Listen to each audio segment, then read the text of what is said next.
नमस्ते मित्रों, आज हम बात करेंगे एक बहुत ही common use heart medicine ramipril के बारे में।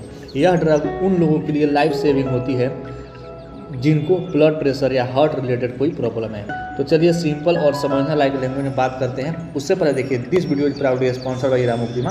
ओके, रेमिप्रिल मेडिसिन या कोई सा मेडिसिन है उससे पहले डॉक्टर से हमेशा कंसल्ट करें। देखिए, रेमिप्रिल क्या होता है। रेमिप्रिल जो होता है एक ऐसे ही इनहिबिटर क्लास की ड्रग होती है, यानी एंजियोटेंसिन कन्वर्टिंग एंजाइम इनहिबिटर होता है। ओके, एसी का पूरा नाम क्या होगा? Angiotensin converting enzyme. इसका मेन काम होता है बॉडी में एंजियोटेंसिन 2 नाम के केमिकल को ब्लॉक करना। यह केमिकल जो होता है, ये जो केमिकल होता है एंजियोटेंसिन 2, यह केमिकल होता है नॉर्मली ब्लड वेसल्स को टाइट करता है, ठीक, जिससे ब्लड प्रेशर बढ़ता है।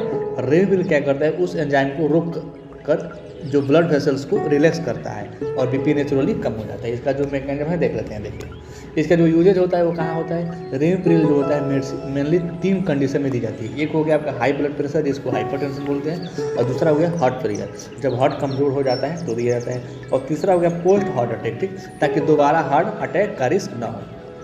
कई डॉक्टर क्या करते हैं? इसको डायबिटिक पेशेंट में भी प्रिस्क्राइब करते हैं किडनी प्रोटेक्शन के लिए।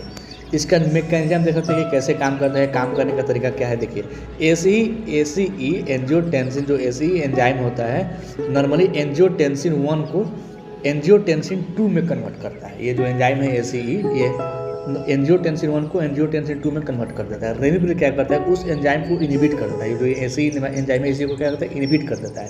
और जब ये इनहिबिट हो जाता है तो एंजियोटेंसिन 1 जो है एंजियोटेंसिन 2 में कन्वर्ट नहीं होता है, और जब वो कन्वर्ट नहीं होगा तो ब्लड वेसल्स जो होता है वो डायलेट होती है। ब्लड वेसल डायलेट होगा तो बीपी गिरता है। जब बीपी गिरेगा तो हार्ट का लोड कम पड़ेगा। जब हार्ट का लोड कम पड़ेगा तो ऑक्सीजन डिमांड भी कम होगी। समझ गए? नहीं तो फिर देखते हैं।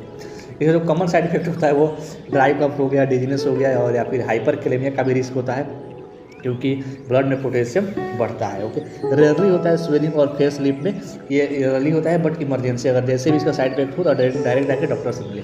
इसका जो डोज होता है यूजुअली 2.5 mg, 5 mg और 10 mg होता है। डॉक्टर पेशेंट के कंडीशन के हिसाब से देते हैं। इसका जो कंट्राइंडिकेशन हो गया, प्रेगनेंसी में नहीं लेना है, सीवियर किडनी हो डिजीज हो तब नहीं लेना है, एलर्जी हो एसी इनहिबिटर से तभी नहीं लेना है। कुछ पेशेंट को एडवाइस देते हैं जैसे कि आपका साल्ट इंटेक कम किया जाता है, रेगुलर बीपी चेक करो, और कफ या स्वेलिंग हो तो तुरंत डॉक्टर से मिलो, तुरंत अपना ज्ञान की मतलब वो एक्सपेरिमेंट ना किया करो, ठीक, और पोटेशियम सप्लीमेंट बिना एडवाइस के मत लो। तो दोस्तों, ये रेमिप्रिल एक पावरफुल मेडिसिन और ट्रस्टेड है, और अगर आपको ये इन्फॉर्मेशन पसंद आए तो क्या करना है आपको पता ही है। और ये वीडियो देखने के बाद आप चाहें तो कम्युनिटी वाला सेक्शन में मैं ये MCQ सारे पोस्ट कर देता हूँ, वहाँ से भी जाकर MCQ लगाकर अपना कंसेप्ट क्लियर कर सकते हैं। मिलते हैं कल एक नए टर्म, तब तक के लिए थैंक्स फॉर वॉचिंग।